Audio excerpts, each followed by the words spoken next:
এই যে আমার ছোট্ট ভাই বোনেরা, তোমরা সবাই কেমন আছো? আশা করি সবাই ভীষণ ভালো আছো। তো যাই হোক, আজকে তোমাদের অনেক দিন পর আমি তোমাদের জন্য ভিডিও নিয়ে আসতে পেরেছি। আমি খুব অসুস্থ ছিলাম, সেই কারণে তোমাদের জন্য ভিডিও আনতে আমার লেট হয়ে গেল। তো কেউ কিছু মনে করো না, সরি তার জন্য। তো আজকে তোমাদের শঙ্কর সেনাপতি গল্পের যে বাকি অংশটি, সেটা নিয়ে আমরা আলোচনা করব। প্রথম পার্টে তোমরা শঙ্কর সেনাপতি সম্পর্কে বুঝেছো, আমি ভিডিও দিয়েছি। তো আজকে যেটা আমরা বুঝবো সেটা হলো দ্বিতীয় পার্ট। তো চলো আর দেরি না করে আমরা মূল আলোচনায় চলে যাই। আমরা এর আগের দিন দেখেছিলাম যে শঙ্কর তার মাস্টারমশাইকে এমু পাখি সম্পর্কে বললে মাস্টারমশাই ভীষণ রেগে যায়, কারণ শঙ্কর বলেছিল যে ঘোলপুকুরের সবেদা গাছের ডালে সে এমু পাখি দেখেছে, যেটা একদমই অবাস্তব ঘটনা।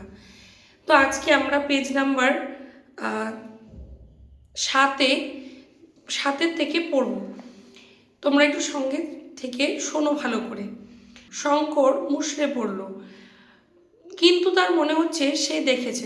শঙ্কর ঘোলপুকুরের সবেদা গাছের ডালে এমু পাখি সম্পর্কে দেখা সম্পর্কে যে মাস্টারমশাইকে যে তথ্যটি দিয়েছিল, সেটা ছিল সম্পূর্ণ তার কল্পনা, কারণ সে তো শোনেনি গল্পটি। মাস্টারমশাই কি বুঝাচ্ছেন সেটাও সে শোনেনি। তার মনে একবার মানে তার ভাবনার বশে সে একবার শুনেছে যে মাস্টারমশাই এমু সম্পর্কে কিছু আলোচনা করছে। তো সেখান থেকেই শঙ্কর ভাবলো এমু সম্পর্কে যখন কিছু বলছে, তাহলে আমি বানিয়ে একটা গল্প বলে দিতে হতো। একটা পাখি, পাখিরা সাধারণত গাছেই থাকে। এখানে এমু পাখি যে একদম হাঁটতে পারে, কিন্তু দৌড়াতে পারে, কিন্তু আকাশে উঠতে পারে না, এই তথ্যটি শঙ্করের কাছে একদমই নতুনত্ব ছিল। তাই তার বানানো গল্পে মাস্টারমশাই তাকে ভীষণভাবে অপদস্থ করে এবং বলে যে তুমি বলো ঘোলপুকুরের সবেদা গাছের ডালে তুমি এমু পাখি দেখলে কিভাবে, তোমাকে বলতেই হবে। যখন মাস্টারমশাই তাকে জোরাজোরি করতে শুরু করলো, তখন শঙ্করের একটু মানে ভিতরটা কেঁপে উঠলো যে কী রে ভাই, আমি পাখি সম্পর্কেই তো বললাম, পাখিরা তো সাধারণত গাছেই থাকে, তো এই সম্পর্কে মাস্টারমশাই আবার এত মানে মেজাজি মনোভাবের মানে আসল ব্যাপারটা কি? তখন শঙ্কর পুরো কনফিউজড হয়ে গেছে। কনফিউজড হয়ে সে ভাবছে মনে হয় দেখেছি। ক্লাস শুদ্ধ সবাই ফিক ফিক করে হাসছে। কোথায় দেখেছে? দেখে থাকতে পারে, তবে কি প্রকৃতি বিজ্ঞান বইয়ের ছবিতে দেখলো না? তাহলে সাহস করে বলবো মাস্টার। শঙ্করের মনে মনেও প্রশ্ন হচ্ছে যে আমি কোথায় দেখেছি এই পাখিটি, আসলে আমি কোথায় দেখেছি, দেখা দেখাও লাগছে, তবে কি প্রকৃতি বিজ্ঞান বইতে দেখেছি?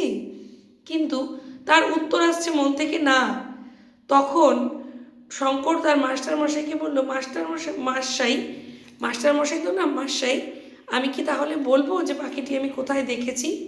তো মাস্টারমশাই বলছে বলো। তাহলে স্বপ্নে একদিন দেখেছি মাস্টাই।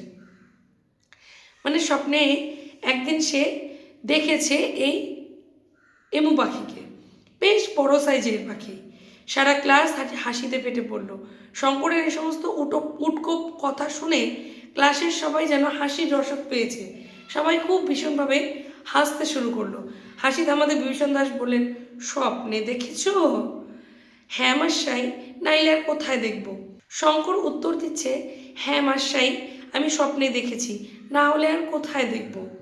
আপনি তো বললেন এমু পাখি থাকে আন্দিজ পাহাড়ে। শঙ্কর বলছে, সে পাহাড় কোথায় আমি জানি না। আর স্বপ্নে আরও অনেক রকমের পাখি আসে মাস্টাই।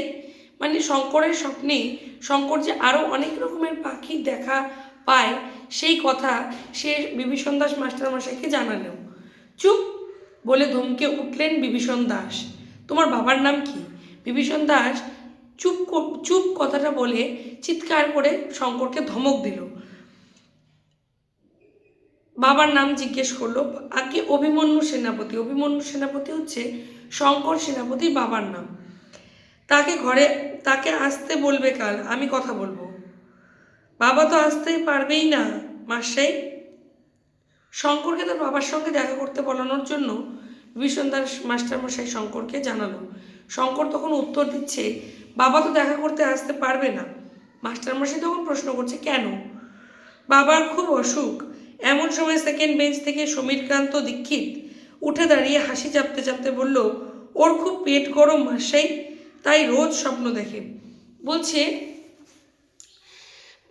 আমরা যখন ক্লাসে কোনো পড়া বলতে দাঁড়াই, পাশের বন্ধুবান্ধবরা ভীষণ মজা নেয়, আমাদের ভুল ত্রুটি খুঁজতে শুরু করে।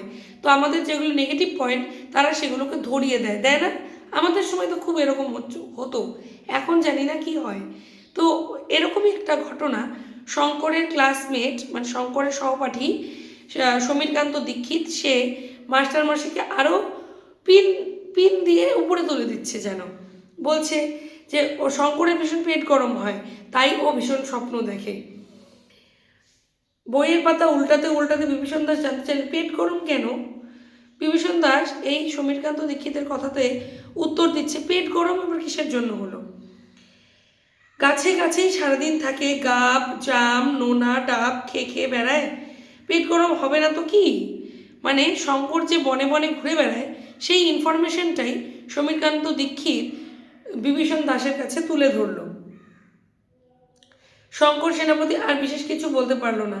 কি কুক্ষণে যে সে ওদের স্বপ্নের কথা বলেছিল। শঙ্কর সেনাপতি এই সমস্ত কথা শুনে হতভম্ব হয়ে যায় এবং সে আর কোনো ধরনের উত্তরই মাস্টারমশাইয়ের সামনে দিতে পারল না। শঙ্কর সেনাপতি তখন মনে মনে ভাবতে লাগলো যে কেনই বন্ধুদেরকে আমি আমার এই গোপন কথাগুলি জানাতে গিয়েছিলাম। শঙ্কর সেনাপতি আর বিশেষ কিছু বলতে পারল না। কি কুক্ষণে সে ওদের এইসব স্বপ্নের কথা বলেছিল।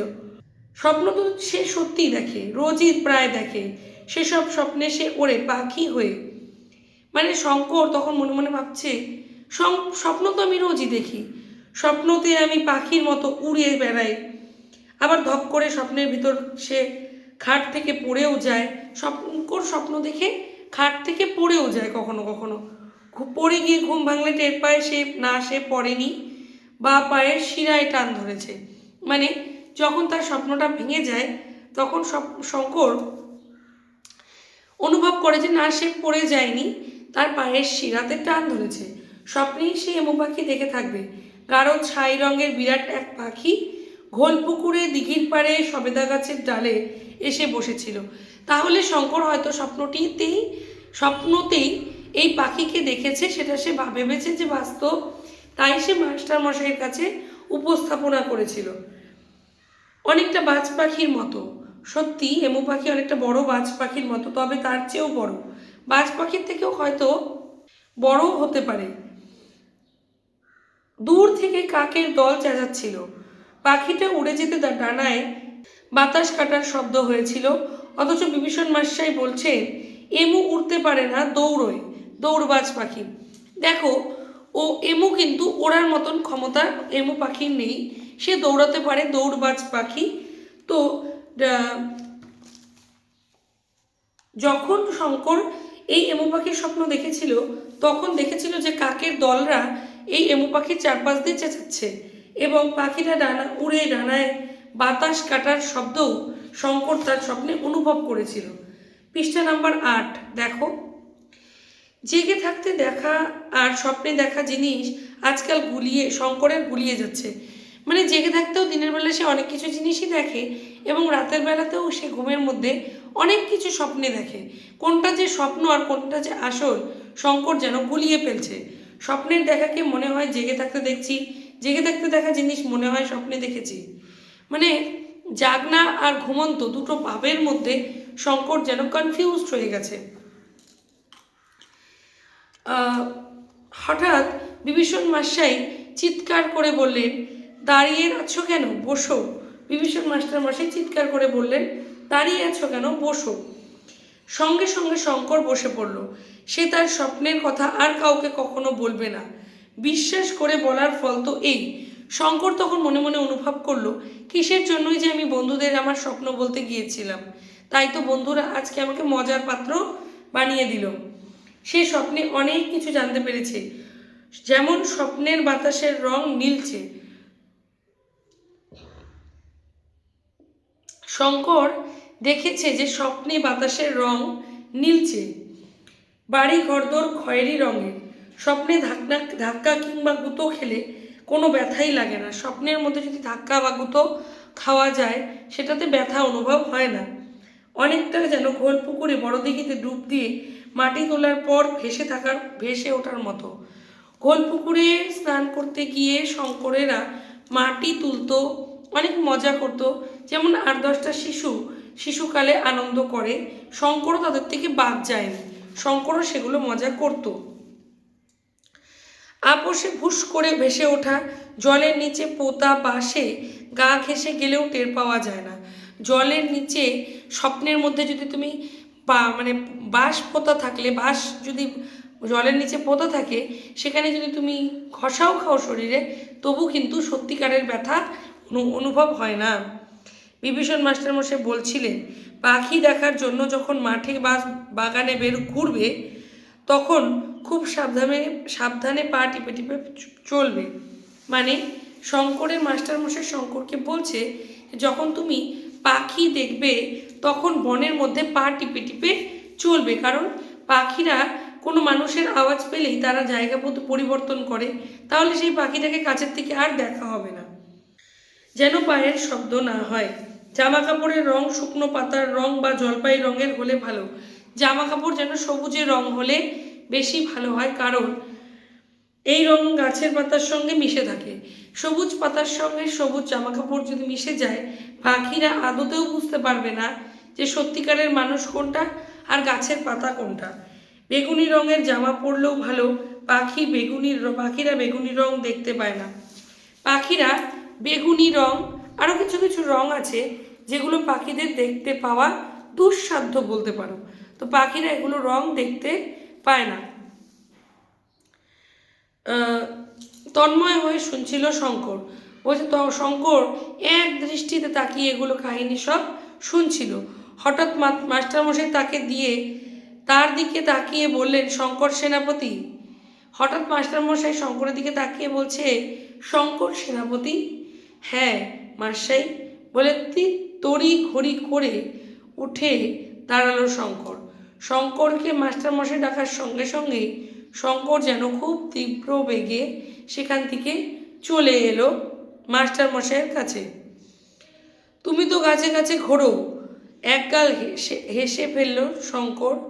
তা মাস্টাই, বলছে শঙ্করকে জিজ্ঞেস করছে মাস্টারমশাই, তুমি তো গাছে গাছে অনেক ঘুরে বেড়াও, তাই না?